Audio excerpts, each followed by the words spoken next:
আজকের মাহফিলের সম্মানিত সভাপতি আমার ভাই আদায় পরিষদের নবনির্বাচিত জনমন্ডিত চেয়ারম্যান জনাব মোহাম্মদ ফারুক পাঠান সাহেব ইতিমধ্যে আমাদের মাঝে আসতেছেন। একটা স্লোগান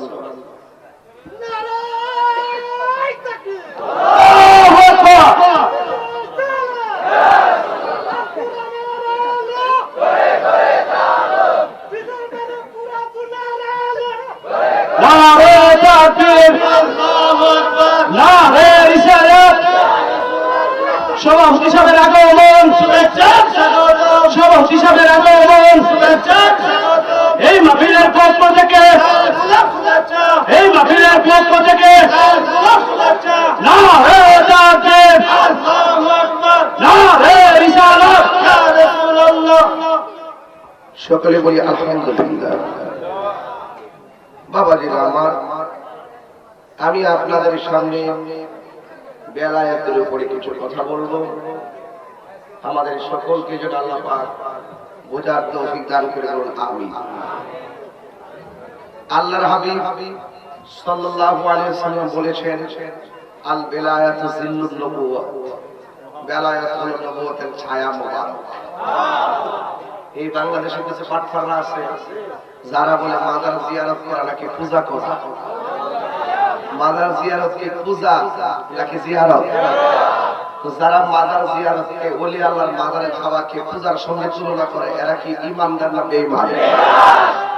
তো এই জন্য আজকে ইচ্ছা করি বেলায়েতের ওয়াজটা নিচ্ছে। আমার কখন আসি না না আসি, একটু হালকা করে জাপসা দিয়ে যায়। আমার মনে ঘুমাই গেছে। মাজার কি পূজা না জিয়ারত? তো যারা মাজারের পূজা বলে সমাজের ভিতরে আখ্যায়িত করতে চায়, এরা কি মুসলমান না বেঈমান? তো এই জন্য আমার দুঃখ হলো সেখানে আমরা কিন্তু ভণ্ডকে ভণ্ড বলি, আমরা হককে হক বলি, কামেলকে কামেল বলি। যারা নামাজ পড়ে না, রোজা রাখে না, চুল বড় করে লাল শালু করে এলাকায় এসে হাতের উপরে কাপড় পরিধান করে নামাজের টাইমে হাতের মধ্যে লোহা লঙ্ক নিয়ে রাস্তায় ঘোরাফেরা করে, যার মধ্যে শরীয়ত নাই, তরিকত নাই, ইবাদত নাই, রিয়াজত নাই, আমরা তাকে কখনো কামেল হিসাবে জানি না। আমরা জানি তাদেরকে কামেল যাদের ইবাদত, মহব্বত, সোহবত, খেদমত, রিয়াজত, কামালিয়ত, বেলায়ত প্রকাশিত, তাদেরকে আমরা আল্লাহর ওলি হিসাবে জানি। তো আপনারা ঢালাও ভাবে যদি এসে বলেন সব ওলি আল্লাহর মাজার, সব বেদাতের জায়গা, মাজার পূজার জায়গা, এই কথা বললে আমাদের কিছু কথা আছে, আছে কিনা বলেন? কারণ আপনি হককে হক বলতে হবে, ভালোকে ভালো বলতে হবে। মন্দকে মন্দ বলার দায়িত্ব আপনার না, সেটা আমারও। ভালোকে ভালো বলার দায়িত্ব আপনার না, সেটা আমারও। তো আপনি ঢালাও ভাবে সকল ওলি আল্লাহর দরবারকে আপনি ভণ্ড বলে, মাজার পূজারি বলে ওয়াজের ময়দানে এসে লেকচার দিবেন, আর আপনি হকের পতাকাকে স্পষ্ট করবেন না, এতে আমাদের সন্দিহান হয়। আপনারা যেহেতু ঢালাও ভাবে সকল ওলি আল্লাহদের বিরুদ্ধে একবারে পাইকারি ভাবে বলা শুরু করেন, এতে প্রমাণিত হয়ে যায় আপনারা মনে হয় নজদিন ট্যাবলেট খেয়েছে। বিষয়টা এরকম না। তো এই জন্য হয়তো আপনি আমাকে বোঝাবেন, আর না হয় আমি আপনাকে বোঝাবো, ঠিক কিনা বলে? এই জন্য আমরা বেলায়েতের উপরে আজকে কথা বলবো। আমরা আল্লাহর ওলিদের, আপনারা জানেন আল্লাহ কোরআনে বলছেন, আতিউল্লাহ ওয়া আতিউর রাসূলা ওয়া উলিল আমরি মিনকুম। আল্লাহ বলছেন তোমরা আল্লাহর আনুগত্য করো, আল্লাহর আনুগত্য করো, প্রিয় নবীর অনুসরণ করো, আর আউলিয়া কেরামদের অনুকরণ করো। আনুগত্য, অনুসরণ, অনুকরণ। আনুগত্য, অনুসরণ, অনুকরণ। আনুগত্য আল্লাহ, অনুসরণ নবী, ওই যে ফাত্তাবিউনি, আমার অনুসরণ করো। এবং ওয়া উলিল আমরি মিনকুম, এই উলিল আমরি মিনকুম মানে হলো আল্লাহর ওলিগণ। এই কোরআন শরীফের ভিতরে আল্লাহর কথা আছে না? মুখ বন্ধ করো। এই কোরআনে আল্লাহর কথা আছে না নাই? নবীর কথা আছে না নাই? মা বাবার কথা আছে না নাই? ওলি আল্লাহর কথা আছে না নাই? সুদের কথা আছে না নাই? ঘুষের কথা আছে না নাই? সব ভালো লাগে, ওই ওলি আল্লাহর কথা বলতে গেলে বেশি লাগে। এটা কেন? কারণ এই নজদির ট্যাবলেট যারা খাইছে ওরা এগুলোই বলবে। কিন্তু বাবা শাহজালাল এই দেশে যদি 360 আউলিয়ার শুভ আগমন না করত তাহলে অনেকের নাম হতো বা রামবাম হয়ে যেত। সিন্নি খাইলা কার দ্বারা মোল্লা চিনলা না। এই শাহজালাল তো সেই শাহজালাল যার একবার আল্লাহু আকবার ধ্বনি দেওয়ার সাথে সাথে গরু গোবিন্দ ঘরে তো কিরে উত্তর দিকটা মটমট আওয়াজ করে কিনে গেছে,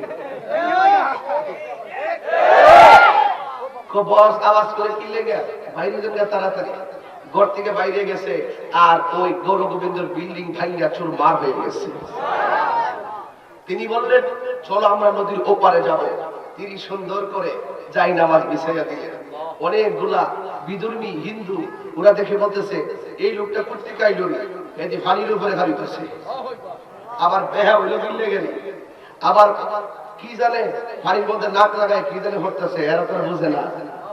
তিনি ওই সুরমা নদীর উপরে যাই নামাজটা বিছাইয়া দিলেন। সুরমা নদীর যাই নামাজ কি আমার আল্লাহ নৌকা বানায় দিলেন। তো এত বড় কামালিয়ত বেলায়ত যাদের মধ্যে স্পষ্ট, তাদের মাজার জিয়ারতকে আপনি পূজা বলতে পারেন না। খামোশ! তাহিরিকে ভণ্ড বলো যাই বলো, কিন্তু বাবা শাহজালালের মাজারে জিয়ারত করবো তোমরা মাজার পূজারে আমাদেরকে বলবে খামোশ করে দিলাম। আমার কথা একটাই, খানকায়া অনেক পীর হয়ে গেছে, আর পীরের দরকার নেই। এখন রাজপথে পীরের দরকার। ফেসবুকের জবাব ফেসবুকে হবে, বক্তব্যের জবাব বক্তব্যে হবে, প্রয়োজনে লাঠির জবাব লাঠিতেই হবে। ঠিক কি না?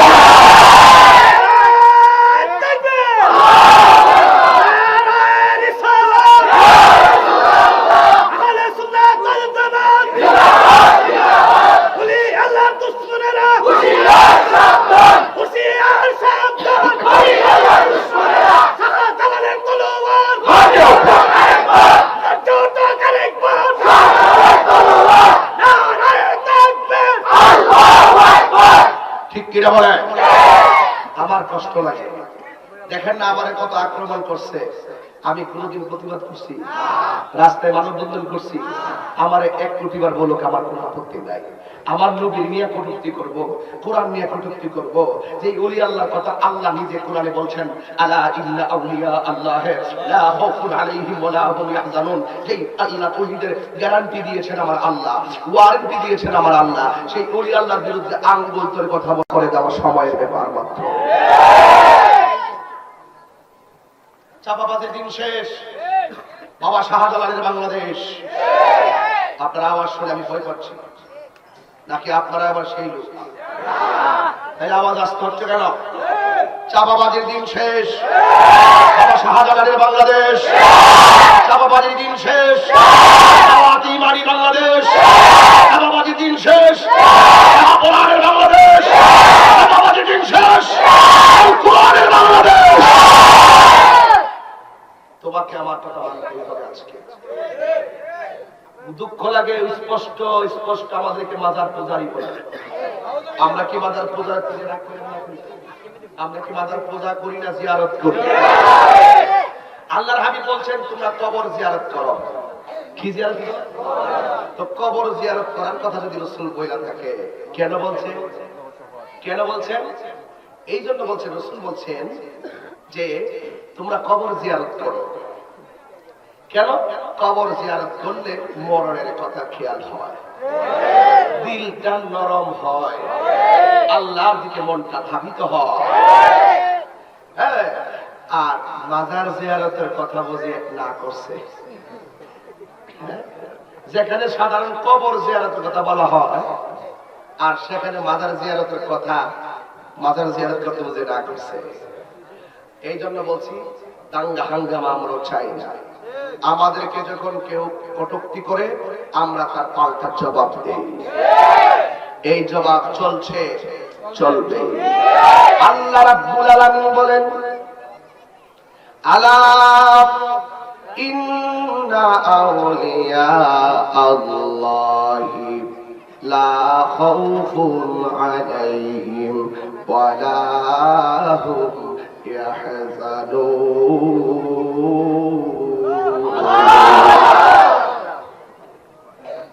আল্লাহ রাব্বুল আলামিন খবরদার, নিশ্চয় আমার বন্ধু যারা হবে এদের দুনিয়াতে কোনো ভয় নাই। দুনিয়াতে চলবে ফিরবে খাইবে ঘুমাবে, আমার বন্ধুদের কোনো ভয় নাই। আখিরাতে যেদিন মানুষ নফসি নফসি বলে কাঁদবে, মাথার আত্মিকাত উপরে সূর্যটা থাকবে, যেদিন মানুষ নিজের কামে নিজেরা সাঁতার কাটবে, ওই কঠিন মুসিবতে আমার বন্ধু যারা হবে ওই বন্ধুদেরই কোনো টেনশন নাই। এ গ্যারান্টি দিয়েছে আল্লাহ রাব্বুল আলামিন দিয়েছেন। এখন প্রশ্ন হলো, হুজুর আল্লাহর ওলি কিভাবে হওয়া যায়? আল্লাহর ওলি রিকশাওয়ালা হতে পারবে, আল্লাহর ওলি সিএনজি ওয়ালা হতে পারবে, সিএনজি পাম্পে যারা থাকে তারাও হতে পারবে, আল্লাহর ওলি কোদাল দিয়া মাটি কাটে সেও হতে পারবে, আল্লাহর ওলি চেয়ারম্যান হতে পারবে, মেম্বার হতে পারবে, স্কুলের ছাত্র হতে পারবে, মাদ্রাসার ছাত্র হতে পারবে। শুধুমাত্র মাথায় পাগড়ি লাগাইয়া মাদ্রাসায় কইরা বড় আলেম হইলে আল্লাহর ওলি হওয়া যায় না। আল্লাহর ওলি হতে গেলে লাগে শুধুমাত্র মহব্বত। কি লাগে? আগে মহব্বত, তারপরে ইবাদত। মহব্বত হবে আমার নবীর, ইবাদত হবে আমার আল্লাহর। কথা বল ঠিক কিনা? যে ব্যক্তি ইবাদত করে না, নামাজ পড়ে না, যার মধ্যে শরীয়তের কোনো জ্ঞান ধারণা নাই, সেই ব্যক্তি আল্লাহর ওলি হতে পারবে না। সব মানতে হবে, সর্বোপরি জেনে মেনেছে যিনি, তিনি আল্লাহর ওলি হয়েছে। কথা বলেন ঠিক কিনা? আল্লাহর ওলিদের পক্ষে কে কে আছেন একটু হাত তুলেন তো। একটা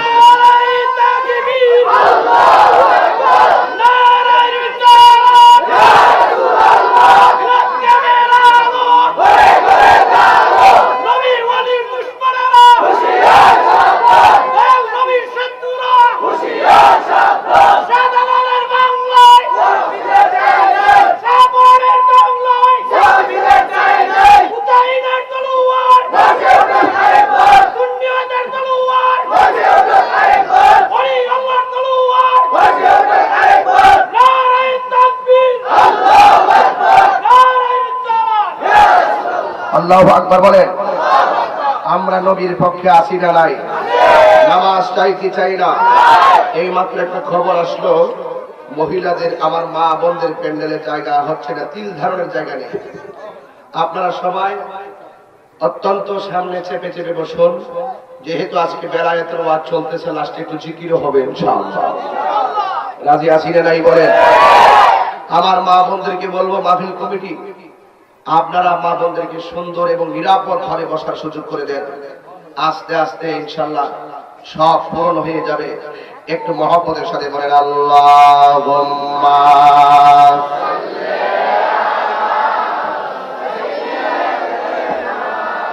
মাওলানা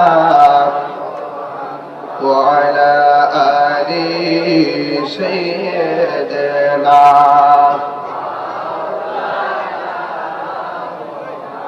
একটা জবান বন্ধ রাখবেন না, চিৎকার করে কন্যা সুবহানাল্লাহ।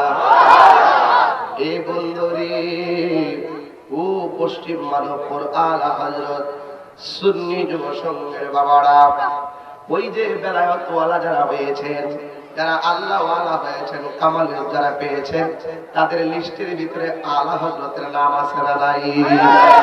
অনেকে আলা হযরতকে নাইরাও চিনে না। আলা হযরতকে একটু চিনায় নেই, তারপরে বেলায়েতের প্রেম সাগরে ঢুকে যাব। রাজি আছেননি? আলা হযরত কেডা গো? আলা হযরত হলে এমন একজন ব্যক্তি, এই দেশে ভারতীয় উপমহাদেশে যখন বাতিলরা মন গড়া তাফসীর করা শুরু করলো, বাতিলরা যখন নবীর বিরুদ্ধে লেখনির মাধ্যমে যখন ষড়যন্ত্র শুরু করলো, ওই সমস্ত বাতিলদের বিরুদ্ধে এই উপমহাদেশের ভিতরে সর্বপ্রথম যিনি কলম ধরেছেন, তিনি চতুর্দশ শতাব্দীর মুজাদ্দিদ, তিনি হলো আলা হযরত। তিনি প্রায় ১,৫০০ কিতাব রচনা করে ওই বাতিলদেরকে পরাজিত করেছিলেন। কথা বলেন ঠিক কিনা? এই জন্য যুবক ভাইরা, এই আলা হযরত এমন শুধু লেখক নয়, আলা হযরতের সিনাটা ছিল এশকে রাসূলের মহব্বতে ভরা। যেরকম সুবহানাল্লাহ, এশকে রাসূলের মহব্বতে ভরা।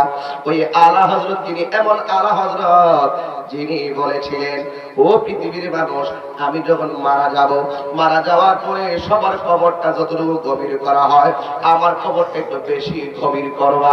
জিজ্ঞাসা করা হলো, এ ইমাম আহমদ রাজা খান পাজরে বেরোবি, আপনি কেন কবর গভীর করতে বললেন?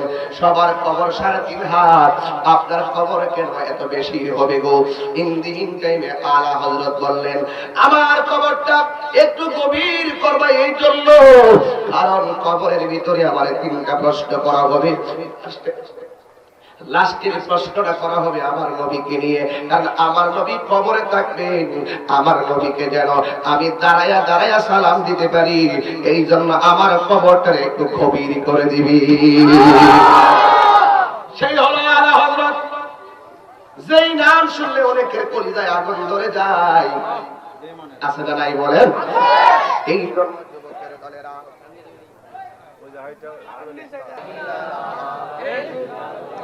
ও লা ইলাহা ইল্লাল্লাহ, ও লা ইলাহা ইল্লাল্লাহ, ও লা ইলাহা ইল্লাল্লাহ, লা ইলাহা ইল্লাল্লাহ, লা ইলাহা ইল্লাল্লাহ। একটা জবান বন্ধ রাখিবেন না, চিৎকার করে কন্যা আল্লাহু আকবার।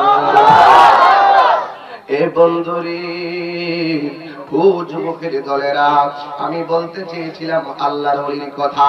আল্লাহ কোরআনের মধ্যে আরেক জায়গায় বলেন, কুনু মা'আস সাদিকিন। আল্লাহ বলেন তোমরা সত্যবাদীদের সঙ্গে হয়ে যাও। আপনারা উত্তর দেন, আল্লাহর ওলিরা কি সত্যবাদী না মিথ্যাবাদী? এই সত্যবাদীদের সঙ্গে হওয়া মানে তো এখানে কয়েকটা জিনিস বের করতে পারবেন।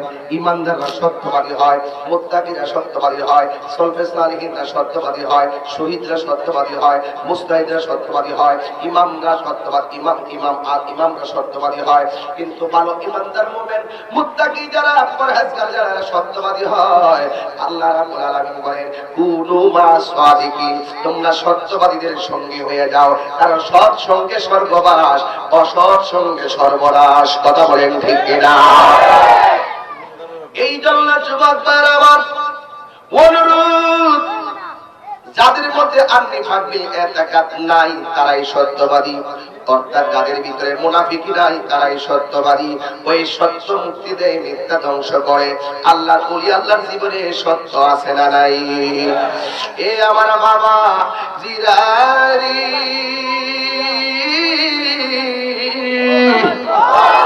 ও বন্ধুরে আমার, আল্লাহর পরে জীবন আদর্শের উপরে বয়ান শুরু হয়ে গেল। এ আল্লাহর ওলি, আমার নবী রওজা মুবারকের পাশে গিয়ে আমার নবীর ঘুরে ঘুরে সালাম দিতেছে, আমার নবীর ঘুরে ঘুরে সালাম দেই। আপনারা বলেন ওই নবী সালাম জবাব, নবী সালামের জবাব দেওয়ার ক্ষমতা আছে না নাই? এই জন্য বন্ধু, ও বন্ধুরে আমার, নবীরে সালাম দেয়, ঘুরে ঘুরে নবীরে সালাম দেই। ঠিক ওই আল্লাহর ওলি একদিন আমি যেইভাবে মাহফিলে বসছি, এইভাবে একটা মাহফিলে বসলেন, কিন্তু মাহফিলের ভিতরে লক্ষ লক্ষ শ্রোতা মাহফিলে বসা আছে, এতগুলা মানুষ মাহফিলের মধ্যে বসা আছে, কিন্তু প্যান্ডেল ভর্তি মানুষ বসে আছে, কিন্তু স্টেজের ভিতরে শুধু একটা মাত্র চেয়ার। জোরে কন্যা আল্লাহু আকবার। ওই চেয়ারটা খালি, কিন্তু এখানে আপনারা অনেকে মাদ্রাসার ছাত্র এসেছেন, অনেকে স্কুলের ছাত্র এসেছেন, অনেকে কর্মজীবী এসেছেন, কিন্তু ওই আল্লাহর ওলি যেই মজলিসের মধ্যে গেলেন, ওই মজলিসের মানুষ সবগুলা আল্লাহর ওলি এবং সবগুলা কুতুবের দল, সব শ্রোতাগুলা আল্লাহর প্রিয় ভাজন বান্দা, এলেমওয়ালা, তাকওয়াওয়ালা, মুমিনওয়ালা। কারণ আল্লাহর ওলিদের সামনে গেলে আদব লাগে কি লাগে না? বিয়াদবি কইরা যাইবা, জীবন ধ্বংস হইয়া যাবে, আর আদব নিয়ে যাইবা, আল্লাহর ওলি হইয়া যাইবা। আদবে আউলিয়া, বিয়াদবে শয়তান। এবার আল্লাহর ওলি ওই মজলিসের মধ্যে গেলেন, যাওয়ার পরে গো ওই আল্লাহর ওলি ওই জায়গায় কোনায় দাঁড়ায় রইলেন। আর মাঠটা ভর্তি কুতুব আর ওলিয়ার এলেমের মার্কাজ, কিন্তু চেয়ারে বসে ওয়াজ করবে এই সাহসটা আর হয় না। চেয়ারে বসে বয়ান করবে এই সাহসটা হয় না। কে তাদের সামনে ওয়াজ করবে সাহস লাগবে। ওই দিক দিয়ে আল্লাহর ওলি ওখানে বসে বসে চেয়ারের দিকে তাকাইয়া চোখের পানি ফালাইয়া কান্দে। আপনারা বলেন প্রেমিকের চোখের পানির দাম কম না বেশি? আল্লাহ বলেন ফালিয়াদহাকু ক্বালিলাও ওয়ালিয়াবকু কাসীরা।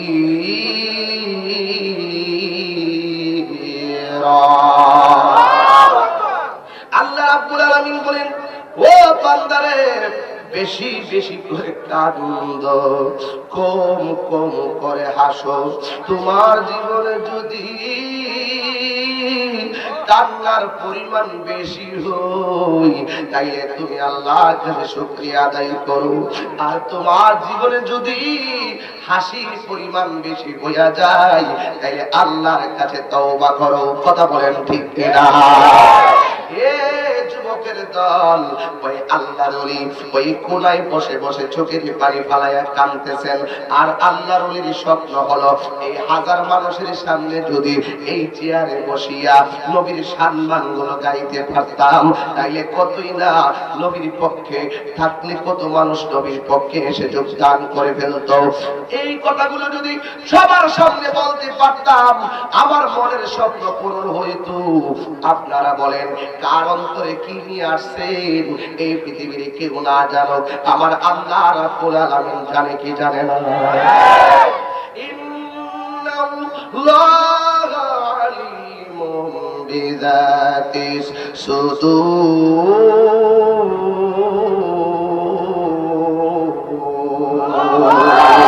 নিশ্চয়ই আমার আল্লাহ মানুষের অন্তরের খবর জানে। কে তাহিরের সুর শোনার জন্য এসেছেন, কে তাহিরের চেহারা দেখার জন্য এসেছেন, আর কে আল্লাহর মহব্বত পাওয়ার জন্য এসেছেন, আল্লাহ পাওয়ার জন্য এসেছেন। কে মার গুনাহ মাফ করার জন্য আসছো,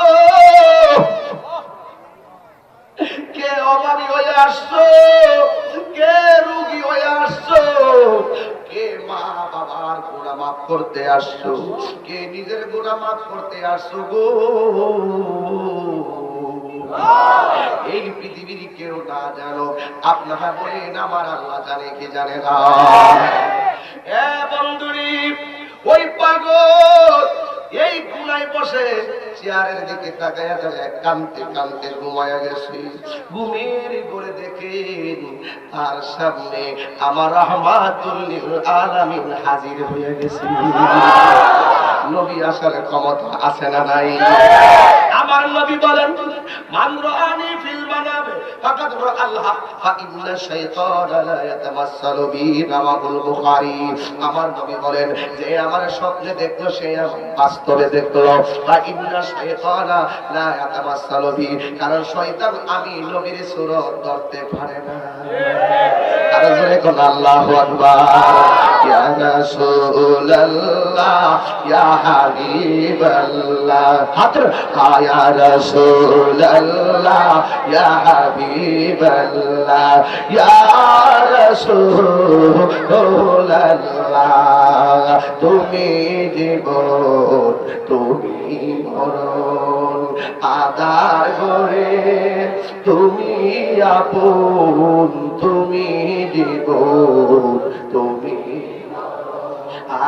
আদার ঘরে তুমি আপন, তুমি মোদে পাড়ের তরি, তুমি মোদে তুমি নিদানে কোরআনে ওয়ালা।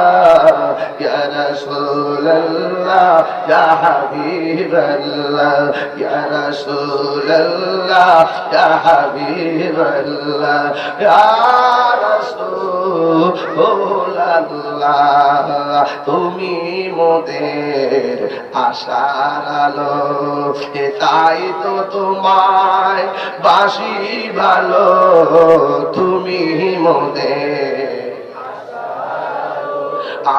তাই তো তোমায়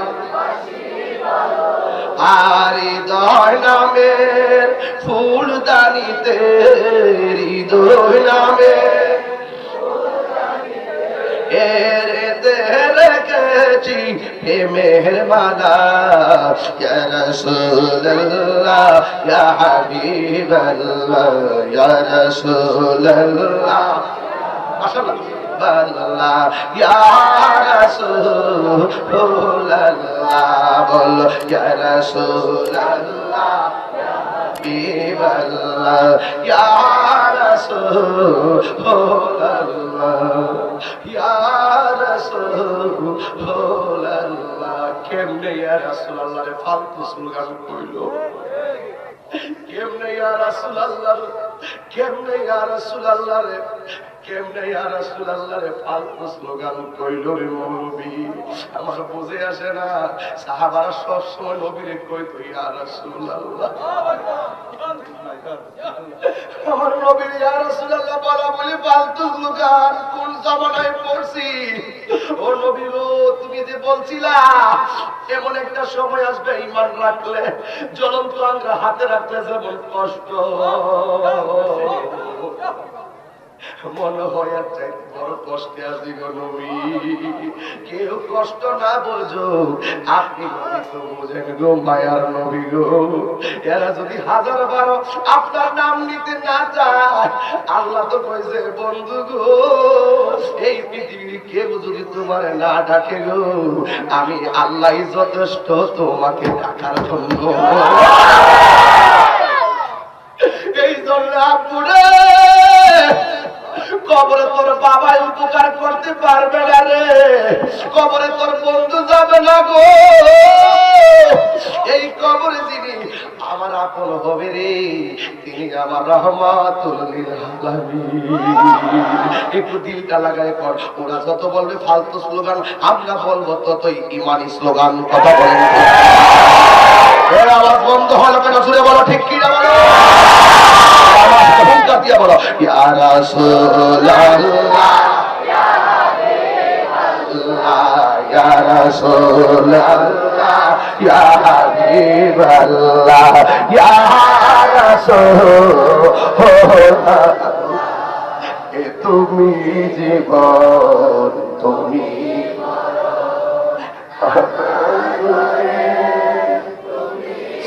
ও তুমি জীবন, তুমি মরণ, আদায় করে তুমি তুমি মুদের পারে তরি, তুমি মুদের পারে তরি, তুমি নিদানে তোরা দেওয়ালা, ইয়া রাসূলুল্লাহ ইয়া হাবিবাল্লাহ, ইয়া রাসূলুল্লাহ। জোরে কি আল্লাহু আকবার বলবেন না? নবীরে দেখতে চাই কি চাই না? নবীরে দেখলে জাহান্নামের আগুন হারাম হয় কিনা? ওই পাগলা বলেন, আমি চোখের পানি ফালায়া কাঁদছিলাম, যদি চেয়ারে বসা আমি নবীর গান গাইতে পারতাম, হাজার হাজার মানুষের নবীর প্রেম বিলাইয়া দিতে পারতাম, আমার বুকে জমানো, আমার বুকে নিংড়ানো সকল ভালোবাসা আজ আমি ময়দানে উজাড় করে দিতাম। এই পাগলা যখন কান্দে, তার মনের খবর নবী বোঝার ক্ষমতা আছে না নাই? আমার নবীজি ওই পাগলার স্বপ্নে আইসা কয়, পাগল তুমি কেন চোখের পানি ফালায়া কান্দো? এই পাগলা কয়, নবী গো, আমার মন চাইতেছে আমি যদি সবার সামনে বয়ান করতে পারতাম। আমার নবী বলে, তুমি বয়ান শুরু করো। কিন্তু এই পাগলা বলে, নবী গো, নবী গো, কেমনে বয়ান শুরু করতাম?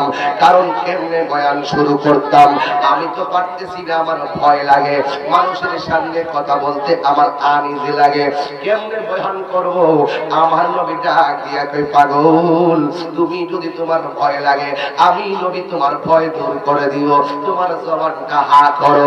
এই পাগলকে আল্লাহর ওলি কয়, আমি জবানটারে হা করলাম।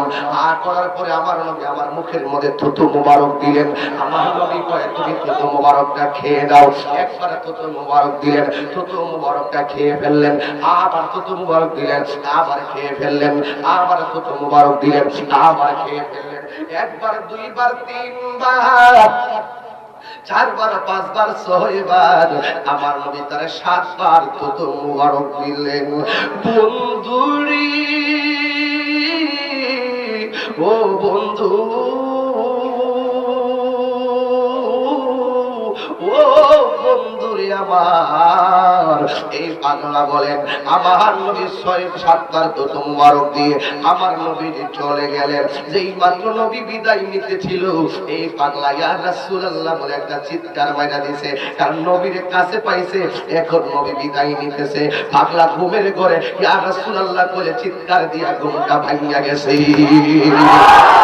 যেই মাত্র ঘুমটা ভাঙিয়া গেল, আমার দেশে দেখবেন কেউ যদি ভয়ঙ্কর স্বপ্ন দেখে চিৎকার বাইরা ঘুম থেকে উঠে যায়। এই পাগলার নবী চলে যাচ্ছে, এই জন্য বিরহের জ্বালা নিয়ে একটা চিৎকার মারলো। ওরে সময় থাকতে রাস্তায় পড়ে ধরবে যদি তারে, চলো মুর্শিদের দরবারে। মুর্শিদেরই নামটি ধরো, নিজেরই মানুষজন করো, বিসমিল্লাহকে চাপা রাখো হৃৎপিণ্ডের ভিতরে। ওরে মুর্শিদেরই নামটি ধরো, নিজেরই মানুষজন করো, বিসমিল্লাহকে চাপা রাখো হৃৎপিণ্ডের ভিতরে। দুই চোখের পানি দিয়া যাই কি পাওয়া তারি, মনরে দুই চোখের পানি দিয়া যাই কি পাওয়া তারে। ওরে সাথে সাথে মন মহাজন, সাথে সাথে মন মহাজন, কি না হইতে পারে চলো মুর্শিদের দরবারে। মুর্শিদ নামটি পরম ধন, করো তুমি তার সাধন, 3 পুরা তোর দণ্ড হবে এই কোলে সেই কোলে। 3 পুরা কি বুঝতো? এরা মনে করবো কাঠের গোড়া, এরা মনে করবো লাকড়ির গোড়া। রুহানি জগতে তুই ছিলি 1 পুরাই, দুনিয়াতে আইসা আরেক পুরা, দুনিয়া থেকে বিদায় নেওয়ার পরে আরেক পুরা। 3 পুরাই যদি তুমি স্বর্গ বানাইতে চাও, তাহলে তোমাকে অবশ্যই দয়ালের কাছে যাওয়া লাগবে। কথা কোন ঠিক কিনা? ওই মুর্শিদের নামটি ধরো, নিজেরই মানুষজন করো, বিসমিল্লাহকে চাপা রাখো হৃৎপিণ্ডের ভিতরে। দুই চোখের পানি দিয়া যাই কি পাওয়া তারি। ওর সাথে সাথে মন মহাজন, সাথে সাথে মন মহাজন, কি না হইতে পারে চলো মুর্শিদের দরবারে। মুর্শিদ নামটি পরম ধন, করো তুমি তার সাধন, 3 পুরা তোর দণ্ড হবে এই কোলে সেই কোলে।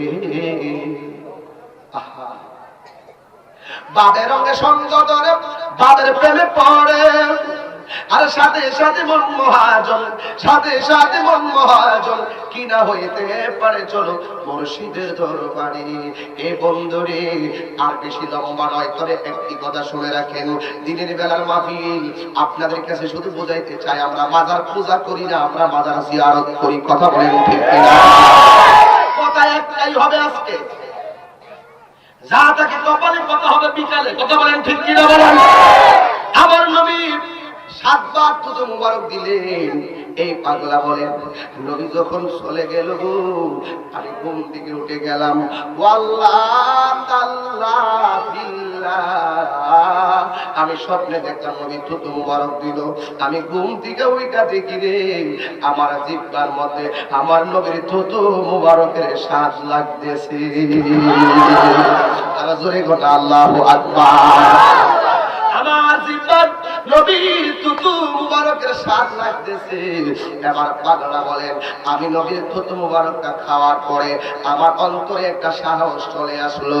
হঠাৎ করে যেই চেয়ারে যাওয়ার সাহস কেউ পাই না, সাথে সাথে ওই পাগলা নবীর থুতু মুবারক নিয়ে শ্বাস অনুভব করে তখন সাথে সাথে আয়েশা চেয়ারে দাঁড়ায় গেছে। দাঁড়ায়া তিনি বয়ান শুরু করে দিলেন।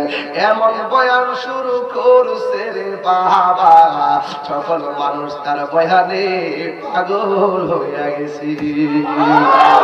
নাচতে নাচতে অনেকগুলা মানুষ বেহুশ হইয়া যাইতেছে গো।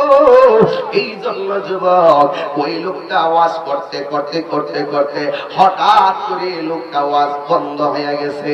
ওয়াজ যখন বন্ধ করে ফেলাইছে, কিছু কিছু মানুষ ডাক দিয়া কয়, কিছু কিছু ওয়াজের ভিতরে অনেক মুনাফিক এসে ঢুকে কথা বলেন ঠিক কিনা।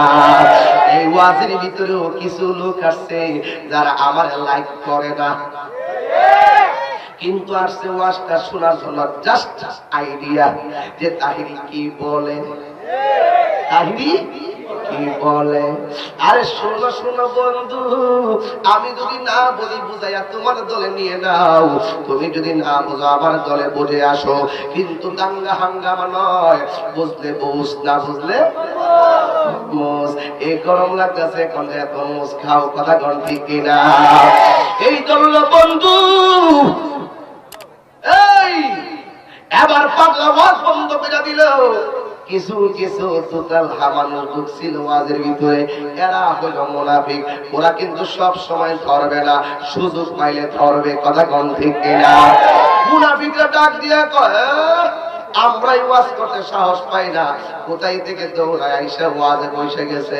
এখন ওয়াজ বন্ধ করে বলাইছে, সবাই তার অপমান করা শুরু করছে। কিন্তু আপনারা বলেন, যিনি যার যার ঘুমের ঘরে আমার নবী এসেছেন, এই লোকটার দাম কি কম না বেশি? এই লোকটা নবীর দিদার পেয়েছে, এই লোকটার দাম কম না বেশি? এই লোকটা লজ্জায় পড়ে গেল, দুইটা চোখ বন্ধ করে ফেলল। হঠাৎ করে তিনি বলেন, আমি যখন ওয়াজ বন্ধ করে দিলাম, হঠাৎ করে আমি দেখলাম আমার মাঝখানে একটা মানুষ দেখা যায়। ওই লোকটা আমার কাছে ওই চোখ বন্ধ করা অবস্থায় এসেছে। আয়েশা ডাক দিয়ে কয়, তোমার চোখ দুইটা খোলো। এবার চোখ দুইটা খুললাম, ইন্দিমিনটাকে কয় মুখটা খোলো। মুখটা আমি খুললাম। ওই দ্বিতীয় লোকটা এসে আমার কাছে বলল, তোমার জবানটা খোলো। জবানটা খুললাম। এবার ওই লোকটা আমার থুথু দিল, আমি খেয়ে ফেললাম। একবার, দুইবার, তিনবার, চারবার, পাঁচবার, ছয়বার। কিন্তু ওই আল্লাহ তোরে ডাক দিয়ে কয়, আপনি আরো বাড়াইয়া দেন। এবার ওই লোকটা ডাক দিয়ে বলে, আমি বাড়াইয়া দিতে পারবো না, নবী দিছে 7 বার, আমি দিলাম 6 বার, বেশি দিলে আমার আদবের খেলাপ হবে। এবার আল্লাহর ওলি কয়, ওয়াজ করতাম না, কিন্তু এখন বলেন, নবী যে আমার ঘুমের ঘরে আইসা গেছে, আপনি জানলেন কেমনে? আল্লাহু আকবার জোরে বলেন। কি আগুনটা লাগলো, লম্বা বিষয়, কোন দিকে যাবো কোন দিকে না। এবার আল্লাহর ওলিকে বলা হয়, না তুমি ওয়াজ করো। কয়, না আমি ওয়াজ করবো না, আগে আপনার পরিচয়টা দেন, আপনি কেডা? ওই লোকটা ডাক দিয়ে কে আমার চিনো না গো? ওই লোকটা হলো ওই মানুষ, পৃথিবীর মধ্যে একটা সন্তান খানায় কাবাগরের ভিতরে জন্মগ্রহণ করেছে। ওই লোকটা যিনি ঘুমের করে এসেছেন, তিনি বেলায়েতের শাহনশাহ, ওনার নাম হলো হযরতে মাওলা আলী। আল্লাহু আকবার। বেলায়েতের মুর্শিদ হইয়া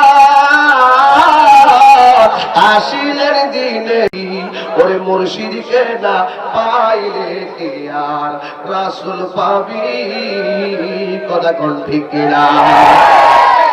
বন্ধুরা,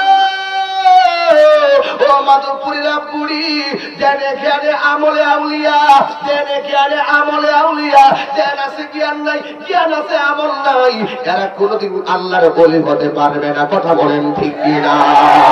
আরো জোরে বলুন ঠিক কিনা বলেন। এই জন্য যুবক ওই লোকটা ডাক দিয়েছে, আমি বেলায়েতের মধুপান করব। লোকটা চলে গেছে। এবার তিনি ওয়াজ শুরু করলেন। লক্ষ লক্ষ মানুষের ভিড়ে শত্রু যেমন আছে, বন্ধু আছে।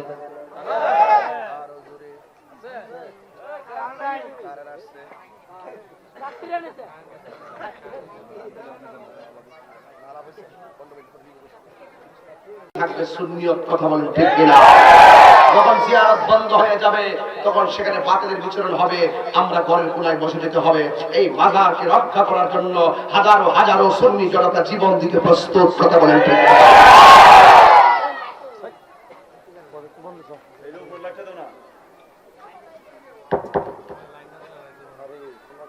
সবাই কি দোয়া করে যেতে পারবেন?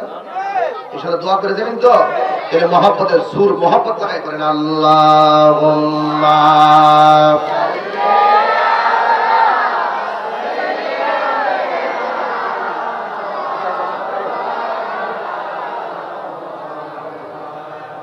ওয়া আলা আলি সাইয়্যিদিনা।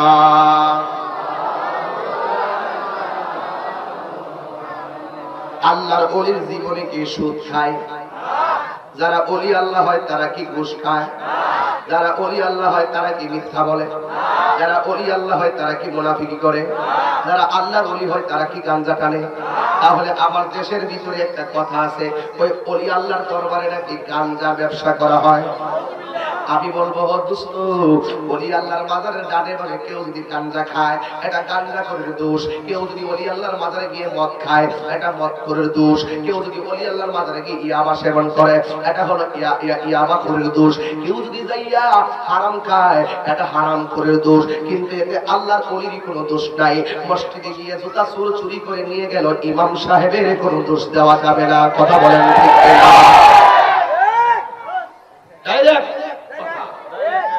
ঠিক কিনা বলেন? যারা চুরি করবে, যারা নেশা করবে, ওই নেশা করতের দোষ। এখন আমার একটা কথা আছে, এখানে আমরা দোষ আছে। আমরা তো আমার বালানা, আমরা বালানা ইটার করতে হবে, ইটার করে যাও হয়ে গেছে। এরপরে অসুবিধা নেই, ভালো কথা তো বলছিলাম, শুদ্ধ কথা বলছিলাম। এগুলো কেটে নিয়ে টিকটক বানিয়ে ওরা ছেড়ে দিয়েছে। ওরা তো আসলে দান্দা করে, ইনকামের দান্দা করে কিভাবে ফানি ভিডিও বানাতে পারলে আমার ভিউয়ার্স বাড়বে, অ্যাকাউন্টে ডলার জমা হবে। তুমি জানো না রে যুবক, এই টিকটক একদিন ইউটিউব চ্যানেলে থেকে যাবে, বা তুমি একদিন কবরে চলে যাবে। তুমি যদি ইউটিউব চ্যানেলে ভালো কিছু রেখে যাও তোমার কবরে সওয়াব যাবে। আর যদি তুমি ইউটিউবে জনসাধারণের ক্ষতির জন্য তামাশা রেখে যাও তাহলে তোমার কবরে জুতার বাড়ি নসিবে চটিবে।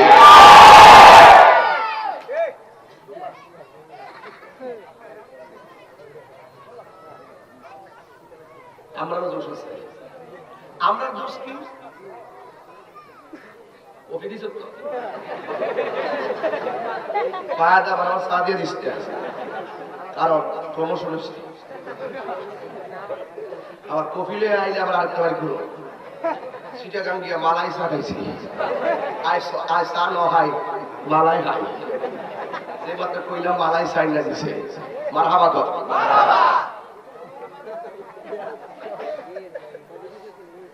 আমাদের দোষ আছে, কার দোষ? আমরা দোষটা কি? আমরা দোষটা হইল আমরা যারা মাজার কমিটি আছি, সর্বপ্রথম মাজারের ডানে বামে সামনে পিছনে পুরো এরিয়ার ভিতরে নেশা এবং গাঞ্জা মুক্ত করে রাখার জন্য সক্রিয় ভূমিকা পালন করতে হবে মাজার কমিটি। আর আরেকটি কথা হলো, ওই কমিটির ভিতরে কোনো সুদখোর থাকতে পারবে না, ওই কমিটির ভিতরে গাঞ্জাখোর থাকতে পারবে না, ওই কমিটির ভিতরে নামাজবিহীন মানুষ থাকতে পারবে না। আল্লাহর ওলির দরবারে গোলামি করবা, তোমাকে আল্লাহর ওলির আদর্শে অনুপ্রাণিত হতে হবে, ঠিক কিনা বলা? তোমাদের অবহেলার কারণে মাজার পূজারে গালি খাই আমরা বক্তারা, এজন্য আমরা দোষ আছে। এখন আমাদের ঘরের আন্দোলন করতে হবে। ওই লোকই হবে মাজার কমিটি, যারা মাজারকে রক্ষণাবেক্ষণ করবে সুন্দর করে, যেন বাতিল অপশক্তি আমাদের এই ছোট ছোট ভুলের দুর্বলতার সুযোগ দিয়ে আমাদেরকে ঢালাও ভাবে মন্দ বলতে না পারে। সত্য, এটাকে আমি ভুল বলছি নাকি? কে কে রাজি আছেন হাত তোলেন। আমার প্রস্তাবে কে কে রাজি? আপনারা স্লোগান দেন।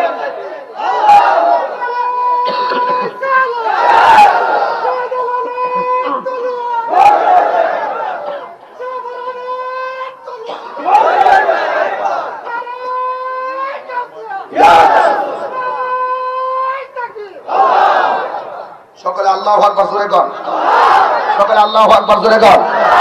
ইয়া রাসূলুল্লাহ জোরে বলেন। মাজারের পবিত্রতা করার দায়িত্ব আমাদের আছে না নাই? আমরা কি মাজার পূজা করি না জিয়ারত করি? এই মাজার জিয়ারত জায়েজ আছে না নাই? এই জন্য যারা মাজারের পরিচালনার দায়িত্ব আছেন অবশ্যই যেন কোনো গানজুটটা সেখানে না ঢুকতে পারে। অবশ্যই ওরা মনে করি কি সবাই তো জিয়ারতকারী, আমরা ফাঁকিতে গেলেও আমাদেরকে পুলিশ প্রশাসন ধরতে পারবে না।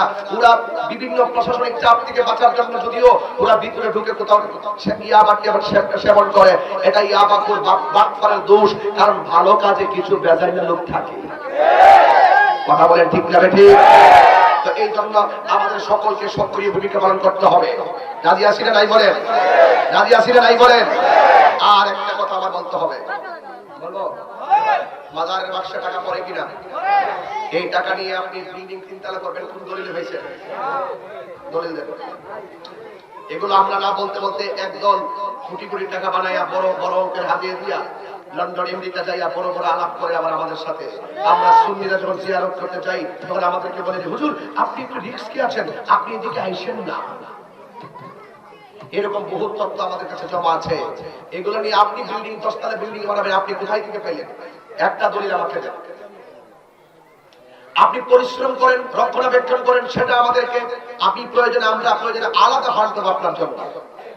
কিন্তু যাই করবেন প্রয়োজনে মাজারের ভিতরে যতগুলো টাকা দেওয়া হবে, আমি প্রস্তাব করে গেলাম প্রত্যেকটা সুন্নি মাজারে, প্রত্যেকটা মাজারে, আল্লাহর ওলির মাজারে একটা করে যতগুলো টাকা দেওয়া হয়, একটা করে সুন্নি প্রতিষ্ঠান করা প্রয়োজন। এই জন্য আমি আমার কথা বলে গেলাম, যেই রাগ করেন আমার কোনো আসে যায় না, মাজারের টাকা দিয়ে আমরা সেখানে সুন্নি মাদ্রাসা করব। কথা বলেন ঠিক কিনা? আজকে প্রত্যেকটা মাজারের মসজিদ গুলো বাতিল দখল করে নিয়েছে একমাত্র আমাদের কারণে। আর ওরাই ওখানে বসে জিয়ারত করতে গেলে কয় হারাম হারাম, বেদাত বেদাত, বেরিয়ে যাও বেরিয়ে যাও। আমাদেরকে সোচ্চার হতে হবে, আমাদেরকে সোচ্চার হতে হবে। এতদিন মুখ বন্ধ ছিল, আর মুখ বন্ধ থাকবে না, কোনো প্রয়োজন নাই। কারণ আমরা ওয়াজ করি, আমাদেরকে বেদাতি মাজার কমিটি কাউরে আর আসি রে, কে মাজারে নিয়ে কে মাজারে আছে দায়িত্ব কমিটি, ওরা কি কেউ চিনে? ওই চিনে আমরা মাজারের পক্ষে কথা বলি, মাজারের শান শৌকত বলি, আল্লাহর গান বলি, আল্লাহর শান বলি, আর বাকিটা কোটিপতি তারা হয়, আর বাস আমরা খাই। কেন আমাকে কেউ বাস দিবে, আমাকে কেউ মন্দ বলবে, এই সুযোগ তো তোমাকে দেওয়া হবে না। শোনা চাই, বেরিয়ে যাও তুমি এখান থেকে। তোমার মতো এমন অসাধু অসাধু কমিটি, অসাধু খাদেম আমার প্রয়োজন নাই। এই কথাগুলো ভালো লাগবে না। আর এগুলো আমি তাহিরি তো বলতে পারি, আমার একটা সাহস আছে। আমি ওই দুর্বল মাইন্ড নিয়ে চলি না, আমি কোনো ক্ষুদ্র নিয়ে চলি না, আমি কোনো সমাজ দিয়ে চলি না।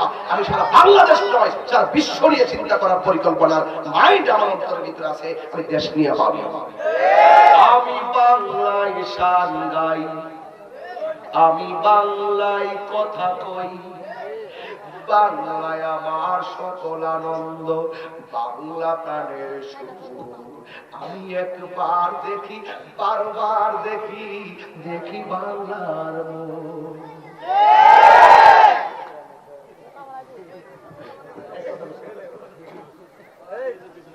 আজকে ভাবছিলাম যে একটু মন কিনা কথা পারতাম না, মনে করছি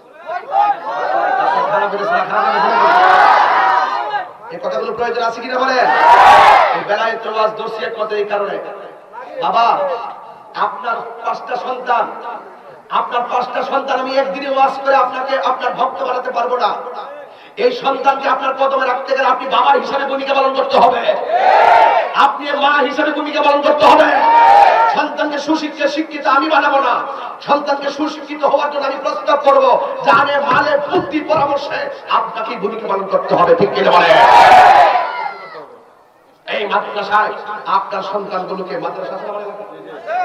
আপনার সন্তানগুলোকে সুন্নি মাদ্রাসায় ভর্তি করাবেন। যারা মাজার জিয়ারত করে ওই মাদ্রাসায় ভর্তি করাবেন না, যারা মাজার জিয়ারতকে পূজা বলে। পূজার দেবী বানাই মানুষ, আর বাজারে যিনি শুয়ে আছে তাকে বানাইলেন আল্লাহ। তো আল্লাহর সৃষ্টির কাছে মানুষ মানুষের কাছে এমনি তো যাওয়া যায় আছে না?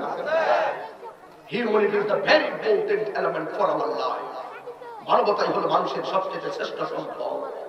এই মানবতা যার ভিতরে নাই তার ঈমান নাই। একটা হিন্দু যদি রাস্তায় অ্যাক্সিডেন্টে কাটকায়, তাকে মানুষ হিসাবে রাস্তা থেকে তুলে মেডিকেলে নিতে হবে। এটাই হলো মনুষ্যত্বের পরম ধর্ম। বিশ্বের যে কোনো প্রান্তে একটা মুসলমান যদি নির্যাতিত হয়, আরেকটা মুসলমানের শরীরে লাগতে হবে, কারণ মুসলমান হিসেবে মুসলমানের পক্ষে প্রতিবাদ করতে হবে। বিশ্বের কোন জায়গা থেকে যদি কেউ কোরআনের বিরুদ্ধে কথা বলে, রাসূলের বিরুদ্ধে কথা বলে, ওলি আল্লাহর বিরুদ্ধে কথা বলে, আপনাকে সেখানে জবাব দিতে হবে ঈমানদার হিসাবে। কখনো আমি মুসলিম, কখনো আমি মুসলিম, কখনো আমি মানুষ, কখনো আমি ঈমানদার। মানুষের ভাষায় কখনো কথা বলতে হবে, মুসলমানদের ভূমিকায় কখনো কথা বলতে হবে, ঈমানদারের ভূমিকায় কথা বলতে হবে। অনেক সময় দেখা যায় আমি মানুষ বসে দিচ্ছি ঘরের ভিতরে, কিন্তু নবীর বিরুদ্ধে কথা বললে আর মুখ দিয়া বুলেট পাই না। এমন মানুষ হওয়ার কথা তোমাকে বলা হয় নাই, ঠিক কিনা বলো? রাজি আছি সবাই? সাবধান। একটা করে সুন্নি মাদ্রাসাগুলোর প্রতি বাজারে এখন থেকে আন্দোলন শুরু হয়ে গেছে। আমাদেরকে এই পরামর্শ, খানকার কি বলছি, প্রথম খানকার পীর অনেক হয়েছে, পীরের ছেলে আবার পীর হবে যদি যোগ্যতা থাকে, আবার যোগ্যতা না থাকলে হতে পারবে না। পীরের ছেলে পীর হবে, যোগ্যতা থাকতে হবে। কথা বলেন ঠিক কিনা বলেন? তবে খানকার পীর অনেক হয়েছে, এখন রাজপথে সুন্নিয়তের পীরের প্রয়োজন। এই যুবক, কখনো তোমাদের কাছে তাহির পক্ষ থেকে ডাক আসতে পারে, রাস্তাঘাট, ময়দান, বিভিন্ন প্রয়োজনে নবীর বিরুদ্ধে যদি কেউ কথা বলে, যে কোনো মুহূর্তে আর সুন্নাত ওয়াল জামাতের একজন নগণ্য খাদেম হিসেবে আমি তাহিরের পক্ষ থেকে সময়ের আলোকে, সময় সাপেক্ষে, সময়ের প্রয়োজনে তোমাদেরকে ডাক দেওয়া হবে। মুসলমান সুন্নি জনতা আজ হাতে হাত রেখে প্রতিজ্ঞা করো, বাতিলদের মোকাবেলায়, দেশকে রক্ষার মোকাবেলায়, দেশের 1 ইঞ্চি মাটিকে রক্ষা করার মোকাবেলায়, সার্বভৌমত্বকে রক্ষা করার মোকাবেলায় রাজপথে নামতে কে কে রাজি আছো?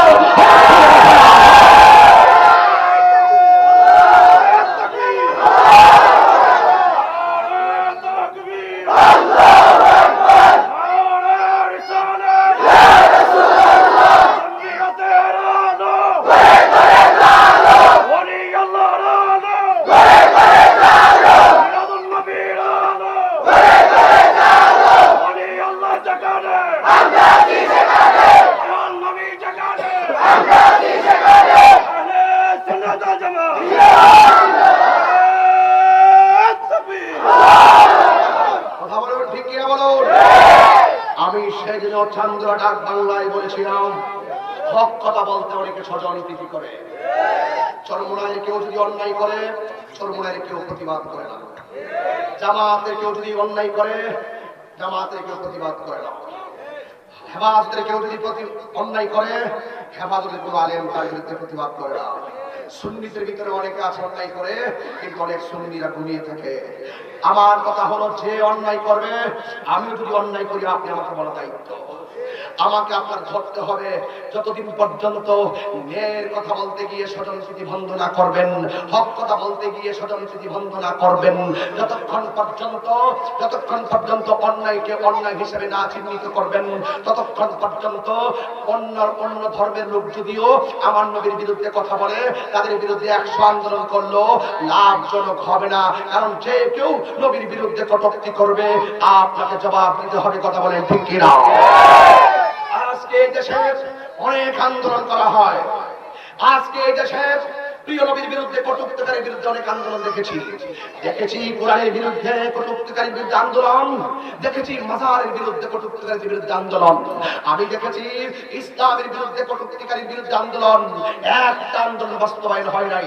অন্যায় করেছে রাজনীতিবিদদের মধ্যে অনেকেই, অন্যায় করেছে টকশোতে বসে অনেকেই, অন্যায় করেছে অনেক পীরের দরবারের পীর মাশায়েখদের মধ্যে থেকে অনেকেই, অন্যায় করেছে অনেক সংগঠন থেকে অনেকেই। কিন্তু অন্যায়ের বিরুদ্ধে আপনি রাজপথে নেমেছেন, আপনি ফলপ্রসূ হতে পারেন নাই। হবেন কিভাবে? আপনার জবানে একটা, অন্তরে আরেকটা। আপনি যদি আপনার দলের মানুষ যদি অন্যায় করত, যদি আপনারা মাঠে নেমে যেতেন যে এটা তোমার অন্যায় হয় নাই, অন্যায় হয়েছে, তুমি এটা বললা কেন, তাহলে অফকোর্স আমরা বিচার পেতাম। শুনুন, এক একজন এক এক অন্যায় করছে, সকল অন্যায়কে একত্রিত করে যদি আমরা বিচার আদায় করতে হয়, এই ভূমিকায় শুধু একজন পারে, এই কটূক্তিকারীর বিরুদ্ধে তার সমাধান করতে। তিনি আর কেউ নয়, তিনি হলেন মাননীয় প্রধান প্রধানমন্ত্রী শেখ হাসিনা। কথা বলুন ঠিক কিনা বলুন। হেফাজত আন্দোলন, হেফাজতের অনেকে অন্যায় করেছে, নবীর বিরুদ্ধে কটূক্তি করেছে, বিচার হয়নি এবং কোনো বিচার হবে না। কিয়ামত পর্যন্ত এই রাষ্ট্রে কোনো বিচার হবে না। একজন বিচারের কাঠগড়ায় দাঁড় করতে পারে, সেটা হলো আমাদের মমতাময়ী প্রধানমন্ত্রী শেখ হাসিনা। উনি যদি আজকে একটা আইন পাস করে দেয় রাসূলের বিরুদ্ধে, কোরআনের বিরুদ্ধে, কেউ যদি একটা কটূক্তিমূলক কথা বলে তাকে মৃত্যুদণ্ডের আইনের আওতায় আনা হবে। ঠিক কিনা বলেন? তাহলে হেফাজত ঠান্ডা হয়ে যাইব, জামাত ঠান্ডা হয়ে যাইব, সরমনে ঠান্ডা হয়ে যাবে, সত্য গোষ্ঠী ঠান্ডা হয়ে যাবে।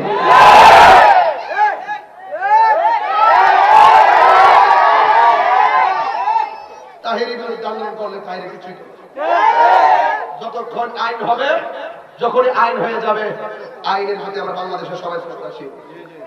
হ্যাঁ মমতাময়ী প্রধানমন্ত্রী, হ্যাঁ মমতাময়ী প্রধানমন্ত্রী, আপনি নবীর উম্মত, আপনি আল্লাহর বান্দী, আপনার বাবা ইসলামী ফাউন্ডেশন করেছেন, জেলায় উপজেলায় দারুণার কাম করছেন।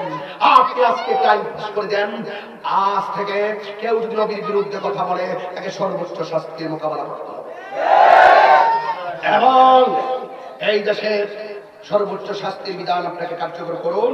দেখবেন এই দেশের মোল্লাটি সব লেস নামাই নেবে।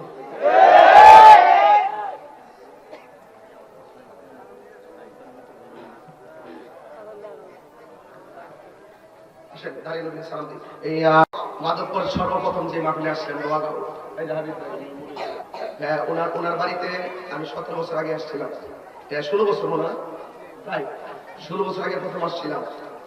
তো এখনো সম্পর্ক ঠিক আছে। তো যাই হোক, 20 জানুয়ারি আমি রাত্র 10টায় মাইক ধরবো, আপনারা সবাই আসবেন, এই মাহফিলটা থাকবেন, আমার প্রথম মাহফিল তো সবাই ইনশাআল্লাহ আসবেন, দিনে যেভাবে আসছেন এইভাবে আসবেন। আর একটা দাওয়াত না রাত্রে, 20 জানুয়ারি হলো রাত্রে, আর ওইটা দিতে বলছি দিনের বেলা, ফেব্রুয়ারি 4 তারিখে দিনের বেলা এখানেই হবে। আর একটা পশ্চিম মাধবপুর, এখানে উপস্থিত থাকবেন। তারিখ হলো 13 জানুয়ারি, চলে আসছে 13 জানুয়ারি, এখানে থাকবেন মাওলানা এমদাদুল হক সাহেব, খুবই ভালো একজন আলোচক, আমার প্রিয় হুজুর, এবং আল্লামা শেখ সাদি আব্দুল সাদেক, মানে প্রেমের বিশ্বে, কথা কথা ঠিক না বেটি, প্রেমের বিশ্বে, প্রেমের বিশ্বে দর্শে গারে ওই আমার ওই শেখ সাদি আব্দুল সাদেক বিষয় আসবেন, সবাই থাকবেন ইনশাআল্লাহ। আর বাকি জায়গায় বাইরে নারী থাকি এটা আমি পারি না, শেষ। আমরা এখন দোয়া করব। আপনারাও যে দাঁড়াইছেন না, পকেটে হাত দিয়ে যে বসগুলো দাঁড়াইছেন না, আপনারা একটু বসুন, দেখবেন মাঠটা আরো সুন্দর হবে। বসুন বসুন, অসুবিধা, একটু দোয়া করি আমরা সবাই একসাথে বসে, একসাথে বসে দোয়া করি, আল্লাহ কবুল করবো না, আমিন। সবাই ও আমাদের আহমদ সুন্নাতুল জামাতের সেক্রেটারি মোহাম্মদ জসিম সাহেবের আম্মা মারা গেছে, মাগরিবের পরে জানাজা হবে পাইলট স্কুলে। আপনারা সকলকে দাওয়াত করছি, সবাই যাবেন। আর আজকে আমার হাবিব ভাইয়ের আম্মা খুব ব্যথা পাইছে, এই মুহূর্তে ঢাকাতে আছে। তো আল্লাহ রাব্বুল আলামিন যেন ওনাকে শেফা নসিব করুন, আমিন। আর একটা দাওয়াত দেই, জানুয়ারির 28 তারিখ সবসময় মাহফিল হয়েছে আমার শ্বশুর বাড়িতে, মাহফিল হয়েছে 28শে ফেব্রুয়ারি। বৃষ্টির কারণে আমরা 1 মাস মাহফিলটা আরো আগায় গেছি। এটা জানুয়ারি 28 তারিখে আমার শ্বশুর বাড়ির উরুস। শ্বশুর বাড়ির সরকারি এসে করতাম চাই না, আমি ভাবছিলাম যে পুষ্পটা লাগাইনি, সবাই জানবো। তো এরপরও তো শ্বশুর বাড়ি, ঠিক না? তো আপনারা নোয়াপাড়া রায়হানিয়া দরবার শরীফের উরুস জানুয়ারির 28 তারিখ। এখানে অনেক নাম পেয়ে যেতাম, সবাই আসবেন। আমার ভাই আরো বহুত আছে, এবং চিটাগাঙ্গের কাশিমুল হিসেবে থাকবেন, এবং আরো অনেক ওলামাইকরাম থাকবেন। তো আল্লাহ পাক রব্বুল আলামিন সকলকে কবুল করবেন, আমিন। সবাই দোয়া করেন।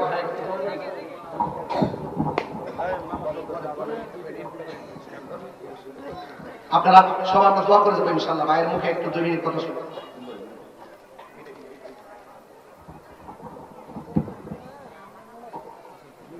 বিসমিল্লাহির রহমানির রহিম। পশ্চিম মাধবপুর আলা হযরত সুন্নি যুব সংগঠন উদ্যোগে সুন্নি মহাসম্মেলন, আজকের এই সম্মেলনে আমার অত্যন্ত প্রিয় মুফতি পীর মুফতি মোহাম্মদ গিয়াসউদ্দিন জাহিদ সাহেব ওয়াজ করেছেন এই যুগের বাংলাদেশের আলোড়ন সৃষ্টিকারী বক্তা। ওনার নাম শুনলেই হাজার হাজার মানুষ সমবেত হয়। এই অবস্থানটা উনি সৃষ্টি করে নিয়েছেন এবং উনি বলেছেন পীর যার যার সুন্নিয়ত সবার। আমি এই স্টেডিয়াম মাঠে গত বছর বলেছিলাম পীর যার যার সুন্নিয়ত সবার। এই সুন্নিয়তের বিরুদ্ধে ষড়যন্ত্র চলছে, আমাদেরকে ঐক্যবদ্ধ থাকতে হবে। আমরা উদ্যোগ নিয়েছি, আমরা 47 বছর ঈদে মিলাদুন নবী পালন করছি গত স্টেডিয়াম মাঠে। হয়তো 2 বছর পরে আমরা 50 বছর পর ঈদে মিলাদুন নবী পালন করব। সেই হিসাবে আমরা ব্যাপক প্রস্তুতি নিচ্ছি এখন থেকে।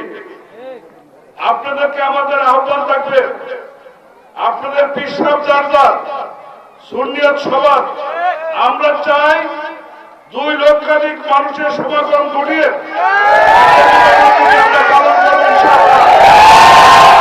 এই সিলেট বিভাগের মধ্যে, শুধু সিলেট বিভাগই নয়, আমরা বাংলাদেশের মধ্যে একটি ঐতিহাসিক সুন্নি সম্মেলনের মাধ্যমে আমরা মাধবপুর স্টেডিয়াম মাঠে ঈদে মিলাদুন নবী পালন করব।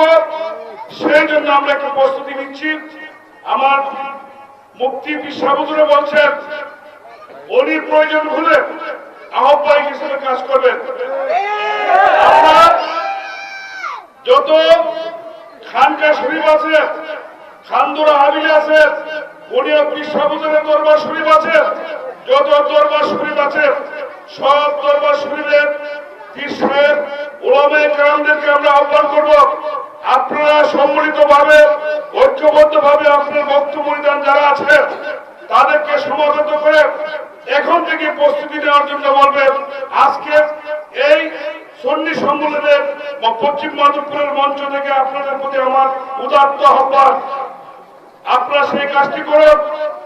আর না হতো আমাদের মধ্যে যে ভেদাভেদ সৃষ্টি হচ্ছে, যে ষড়যন্ত্র সৃষ্টি হচ্ছে, আমাদেরকে ধ্বংস করে ফেলবে।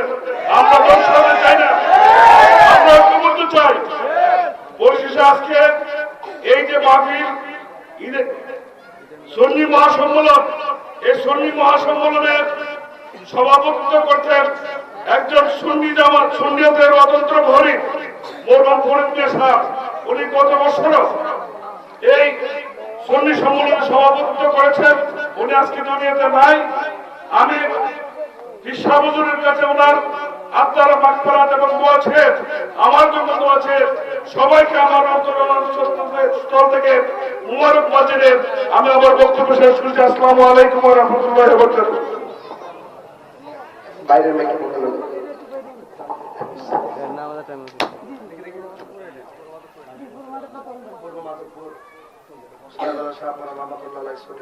উদ্যোগের 5 জানুয়ারি সুন্নি মহাসম্মেলন।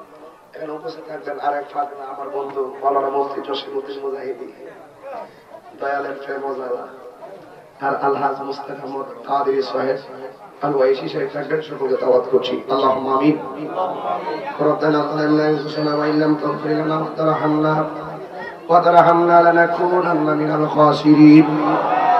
আল্লাহ আপনি আমাদের আজকের দিনের বেলায় এই সুন্নি মহাসম্মেলন কবুল করে নেন। যারা টাকা দিয়ে, পয়সা দিয়ে, জ্ঞান দিয়ে, শ্রম দিয়ে, বুদ্ধি দিয়ে এই জান্নাতের বাগান সাজাইছে, আল্লাহ সবার খেদমত তোমার দরবারে কবুল করে নাও। আর রাব্বুল আলামিন জানি না কার জানে আব্বা নাই, আম্মা নাই, কার জানে দাদা নাই, দাদি নাই। ওই আব্বা আম্মা যার কবর দেশে আছে গো, আল্লাহ সবার পক্ষ থেকে মাফ চাই। আল্লাহ সবার কবরটাকে জান্নাতের বাগান বানাইয়া দিও। আয় রাব্বুল আলামিন পর্দার আড়ালে অসংখ্য মা ও বোনেরা অগণিত মা বোনেরা ব্যস্ততা ফেলে দিয়ে আমি গুনাহগারের ওয়াজ শোনার জন্য এসেছি। এটা আমার আকর্ষণ নয়, এটা সম্পূর্ণ কোরআনের আকর্ষণ, আমার প্রিয় নবীর আকর্ষণে এসেছে গো আল্লাহ। আমার মা বোনদেরকে গো তুমি মেহেরবানি করে গো মা ফাতেমার সঙ্গে জান্নাতে রাখিও আল্লাহ। মেহেরবানি করে আপনি আমাদের সবাইকে মাফ করে দেন আল্লাহ। মেহেরবানি করে এই মাহফিলটাকে কিয়ামত পর্যন্ত আপনি দায়েমা কায়েম রাখেন আল্লাহ। আমাদের মধ্যে অনেক অসুস্থ আছে, প্রত্যেক জানি না কার বুকে ব্যথা, পিঠে ব্যথা, গ্যাস্ট্রিক আলসার, প্রেসার, কিডনি সমস্যা। আয় রাব্বুল আলামিন মেহেরবানি করে গো দুনিয়ার ডাক্তার কবিরাজ বুঝি না, দয়াল নবী তুফাইল রোগী মা আপনি ভালো করে দেন। জবানটা দিলটা নরম করে কোন আল্লাহ, আর মায়ার সুরে কোন আল্লাহ। তুমি আমাদের সবার গুনাহ মাফ করে দাও আল্লাহ গো। আল্লাহ বাতিলের মোকাবেলায় আমাদের জান মাল ঈমানকে আপনি হেফাজত করেন, আর মরণের কালে জবানে মধুর কালিমা জারি করে দিয়েন লা ইলাহা ইল্লাল্লাহু মুহাম্মাদুর রাসূলুল্লাহ সাল্লাল্লাহু আলাইহি